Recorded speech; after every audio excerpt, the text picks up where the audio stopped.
আজকে আমরা আলোচনা করব বাংলা উপন্যাস অনার্স চতুর্থ বর্ষের বাংলা উপন্যাস চাঁদের অমাবস্যা। তো চলুন বন্ধুরা, আজকে সংক্ষেপে চাঁদের অমাবস্যা উপন্যাসটির পুরোটি শেষ করে নিই। তোমাদের সামনে পরীক্ষা, তাই সংক্ষিপ্তভাবে সবকিছু দেখে নেওয়াটাই ভালো। দেখা যাক। সৈয়দ অলিউল্লাহর চাঁদের অমাবস্যা বাংলা সাহিত্যের অন্যতম শ্রেষ্ঠ একটি মনস্তাত্ত্বিক উপন্যাস। এটি সাধারণ কোনো গোয়েন্দা গল্প নয়, বরং মানুষের বিবেক, অপরাধবোধ এবং অস্তিত্বের সংকটে এক গভীর আখ্যান।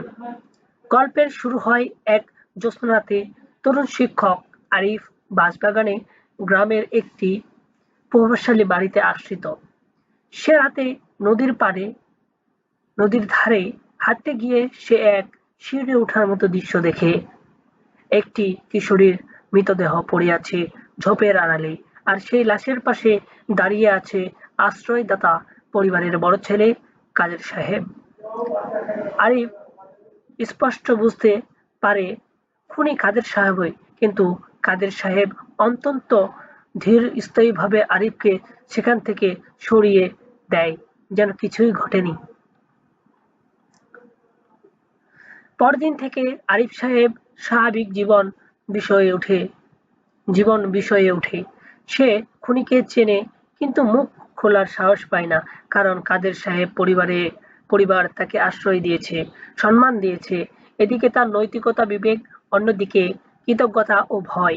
এই দুইয়ের টানাপোড়েনে আরিফের মস্তিষ্কে এক রক্তক্ষেত্র পরিণত হয়। সে রাতে ঘুমাতে পারে না, তার মনে হয় মৃত কিশোরীটি তাকে অভিশাপ দিচ্ছে। যে সে দেখে খুনি কাদের সাহেব দিব্যি স্বস্তিভাবে ঘুরে বেড়াচ্ছেন, যেন তার হাতে কোনো রক্তই নেই। এই নির্লিপ্ততা আরিফকে আর বেশি আতঙ্কিত করে তোলে। আরিফ বারবার চেষ্টা করা সত্ত্বেও কাউকে বলতে পারে না। সে গ্রামের বড় সাহেব কাদের সাহেবের বাবা কাছে যাওয়ার চেষ্টা করে, কিন্তু সাহস কুলায় না। সে দারোগার সাথে দেখা করে, কিন্তু পরোক্ষ থমকে যায়। কাদের সাহেব বুঝতে পারে আরিফ দুলছে, তাই সে আরিফকে মানসিকভাবে নিয়ন্ত্রণ করতে শুরু করে। সে আরিফকে বোঝানোর চেষ্টা করে দুনিয়ায় সত্য মিথ্যা বলতে কিছু নেই, সবই পরিস্থিতির খেলা। উপন্যাসে এক পর্যায়ে আরিফ বুঝতে পারে অপরাধ দেখাও চুপ থাকা মানে নিজেকে সে অপরাধের অংশীদারিত্ব হওয়া। সে নিজেকে অপরাধী ভাবতে শুরু করে। তার মনে হয় বাইরের জ্যোৎস্না কেবল একটি ভ্রম, আসলে তার চারিপাশটা এক ভয়ানক অমাবস্যায় ঢাকা। এই মনস্তাত্ত্বিক চাপ তাকে এমন এক পর্যায়ে নিয়ে যায় যেখানে সে পাগলপ্রায় হয়ে ওঠে। সে বুঝতে পারে এই বোঝা বয়ে নিয়ে বাঁচবার চেয়ে সত্য বলে ধ্বংস হয়ে যাওয়াই ভালো।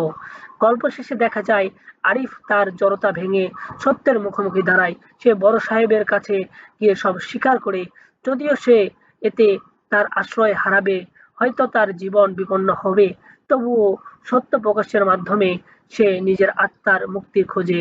শহীদ অলিউল্লাহ এখানে দেখিয়েছেন যে বাইরের জগৎ অন্ধকার হলেও মানুষের ভেতরের সত্যের আলো তাকে শেষ পর্যন্ত পথ দেখায়। তো আমরা এই উপন্যাস পুরোটি সংক্ষিপ্তভাবে এখানে আলোচনা করেছি। উপন্যাস বিস্তারিত আলোচনা করতে গেলে অনেক সময়ের ব্যাপার, অতদূর তোমরা সময় দিতে পারবে না। তো শেষে আরিফ সবকিছু স্বীকার করে এবং পুলিশের কাছে সবকিছু বলে দেয়, এবং পুলিশ আবার তারই উপর দোষ দেওয়ার পায়তারা করে। এভাবে উপন্যাসটি একটি সংক্ষিপ্ত সমাপ্ত রূপ নেয়। তো তোমরা যারা আমার চ্যানেলটি সাবস্ক্রাইব করো নাই, সাবস্ক্রাইব করে রাখো। আমি আরো ভালো করে এই উপন্যাসের সারমর্মটি তুলে ধরবো তোমাদের কাছে। তো সবাই আমাকে সাবস্ক্রাইব করে রাখো আমার চ্যানেলটিকে। এই বলে আজকের উপন্যাসটি শেষ করা হচ্ছে। সবাই ভালো থাকো।